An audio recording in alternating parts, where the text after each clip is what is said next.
그래서 우리가 지금 에스겔서를 이번 주면은 다 읽게 되는데, 이 하나님의 백성들이 이 하나님의 말씀을 듣지를 않으니까 계속해서 퍼포먼스로 계속 뭔가를 보여주고자 했던 사람이 바로 에스겔입니다.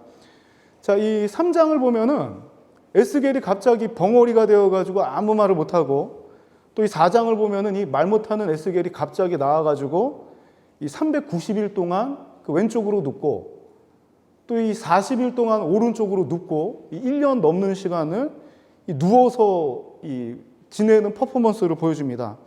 그런데 이때 그 하루에 그 20세겔의 곡물, 그러니까 1세겔이 11.42g이거든요. 그러면은 한 하루에 200g의 그 곡물하고 그 6분의 1흰, 그러니까 그 1흰이 한 3.6리터니까 500ml 정도 물만 마시고 이제 390일 동안을 지내게 됩니다. 그런데 이 음식을 해먹는 그 연료도 하나님 말씀대로 하면 그 인분으로 연료를 삼아서 구우라고 하니까 에스겔이 이것만큼은 그러니까 이 소똥으로 대신해서 390일 동안 그 200g의 곡물하고 하루에 600ml의 물하고 소똥으로 이걸 구워가지고 그렇게 그 먹는 아주 처참한 생활을 하게 됩니다. 자, 이렇게 이 퍼포먼스가 끝나고 이제 이 430일간의 이 누워서 지내는 퍼포먼스가 끝나니까 5장을 넘어오니까 1년 넘게 누워있던 사람이 갑자기 벌떡 일어나서 머리랑 수염을 다 미는 그런 퍼포먼스를 또 보여줍니다. 자, 이 굉장히 독특한 사람, 이 사람 뭐 하나 지켜보면 굉장히 재밌었을 것 같아요, 주변 사람들이. 자, 이 선지자가 이렇게 하는데도 백성들은 못 알아듣습니다. 자, 6장을 넘어가면은 막 손뼉 치면서 발구르는 퍼포먼스, 12장을 보면은 갑자기 포로 그 행장, 포로의 짐을 갖다 꾸려다가 도망치는 퍼포먼스를 보여주고, 자, 13장에는 또 이 식탁의 퍼포먼스를 보여주고 합니다. 자, 이 에스겔의 선지자의 삶을 보면은 이게 정상적인 사람이 아니라 우리가 보기에는 뭔가 좀 들락날락하는 사람, 도저히 이해할 수 없는 행동들을 계속 보여주는 그런 삶을 살아갑니다.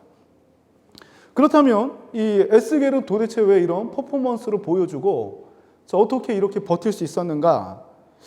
자, 오늘 우리가 읽는 그 에스겔이 활동했던 그 시대를 보면은 그 바벨론 포로기입니다. 자, 우리 1장 3절 내용 한번 읽어봅시다. 자, 1장 3절. 자, 같이 읽겠습니다. 시작. 갈대아 땅 그발 강가에서 여호와의 말씀이 부시의 아들 제사장 나 에스겔에게 특별히 임하고 여호와의 권능이 내 위에 있으니라. 아멘. 자, 여기 다 나옵니다. 지역하고 직업하고 이름하고 다 나옵니다. 자, 지역이 어디냐면은 지금 갈대아 땅 그 그발 강가라 그러는데, 이 갈대아 땅 그발 강가는 어디냐면 바벨론 포로기 때 강제 이주시켰던 장소. 그 바벨론 왕들이 이스라엘 백성들을 잡아다가 강제로 머물게 한 장소가 바로 이 그발 강가입니다. 자, 3절을 보니까 에스겔의 직업이 뭡니까? 원래 직업이? 자, 우리 오늘 초등부 설교할 때도 초등부가 아주 잘 마치더라고요. 한번 여러분들 딱 3절 보면은 답이 나오는데, 자, 3절을 보니까 에스겔 직업이 뭐로 나옵니까? 부시의 아들 뭐라 그럽니까? 제사장입니다. 자, 이 지금 상황은 포로기고 이 성전하고는 굉장히 거리가 먼 지역입니다. 먼 지역에다가 이 전쟁이 시작됐을 때 이미 성전은 다 파괴된 상황. 자, 그런데 이때 제사장으로 살아가는 에스겔, 이 삶이 어떠했을까 한번 생각을 해봅시다. 내 직업이 하나님을 제사하는, 예배하는 제사장인데 지금 아무것도 없습니다. 현실적으로 할 수 있는 게 아무것도 없는 상황. 자, 도대체 여기서 내가 어떻게 살아가야 할까? 이 주변 사람들이라도 그래 이나마 우리 함께 예배드리자 이런 분위기라면 괜찮은데, 지금 아무리 390일을 눕고 40일을 눕고 어떤 퍼포먼스를 해도 사람들의 마음은 완전히 닫혀있는 상황, 하나님을 바라보지 못하는 그 상황 속에서의 에스겔. 자, 1장 1절의 내용도 한번 읽어봅시다. 자, 1장 1절 같이 읽겠습니다. 시작. 30째 넷째 달 초다새에 내가 그발 강가에 사로잡힌 자 중에 있을 때에 하늘이 열리며 하나님의 모습이 내게 보이니. 자, 이 30째 해라는 거는 그 에스겔이 30살이 되었을 때를 말합니다. 자, 보통 그 구약에서 그 제사장들이 직무를 시작하는 나이가 이 레위인들이 30살이 되었을 때부터 직무를 시작하거든요.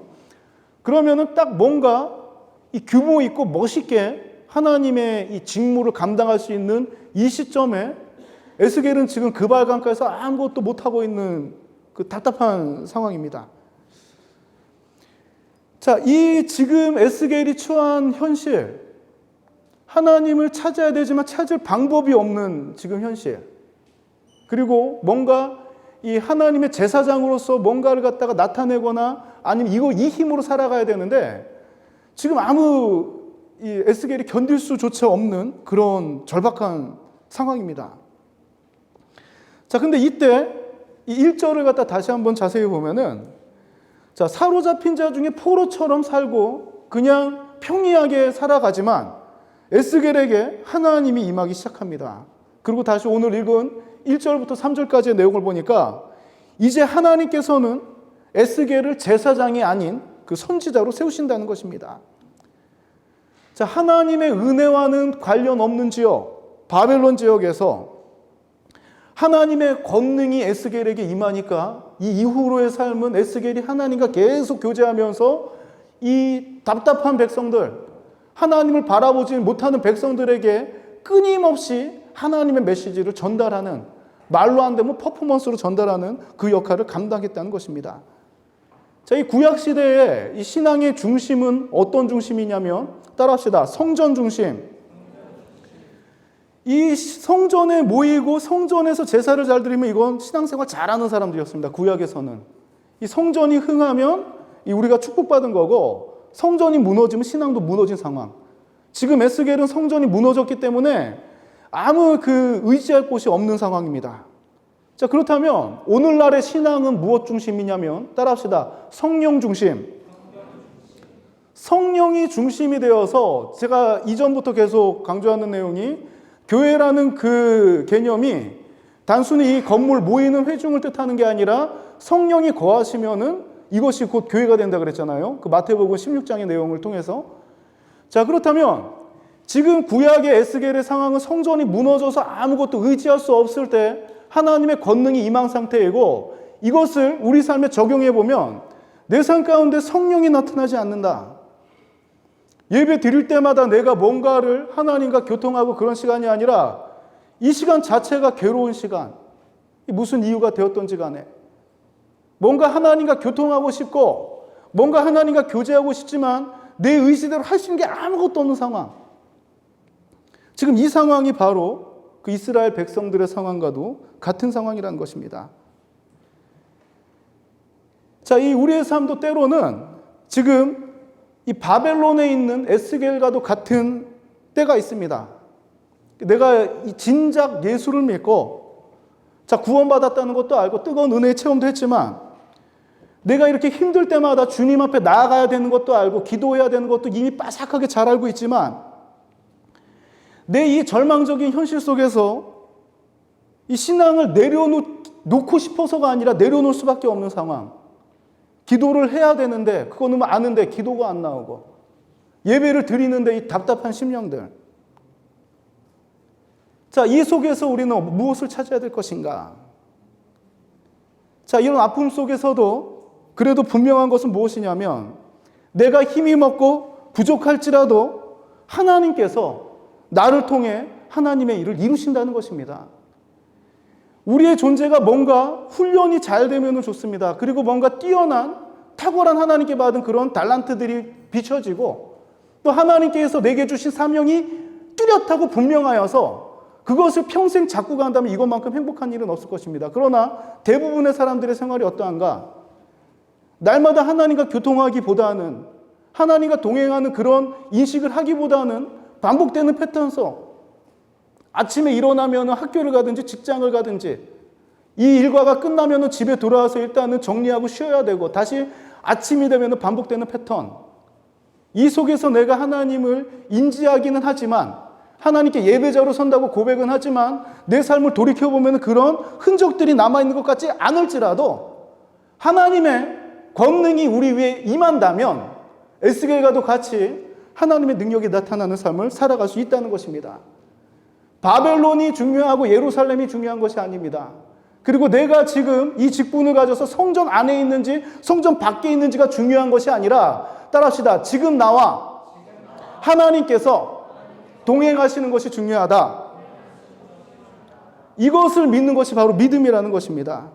남은 한 주간 이 믿음으로 승리하는 우리 반월교회 청년부가 되길 원합니다. 우리 옆 사람하고 좀 인사합시다. 자, 하나님께서는 당신을 포기하지 않으십니다. 자, 이제 이어서 옆 사람들하고 자연스럽게 인사합시다. 딱 눈 아이 컨택하고 싫어도 좀 봅시다. 자, 다 같이 합시다. 하나님께서는 당신을 포기하지 않으십니다. 자, 이 절망 중에 있을지라도 참 에스겔서 이제 48장까지 읽어보면 마지막 모습은 하나님께서 이 성전을 다 회복시키시고 거기서 이 생수 같은 물이 흘러나와서 온 지역을 적시는 장면이 에스겔의 마지막입니다. 정말 여러분들을 통해서 여러분들의 가정이 변화되고 직장이 변화되고 이 캠퍼스가 변화되는 정말 이 에스겔과도 같은 역할을 감당하는 우리 새빛 청년부가 되길 소망합니다. 우리 함께 기도하겠습니다.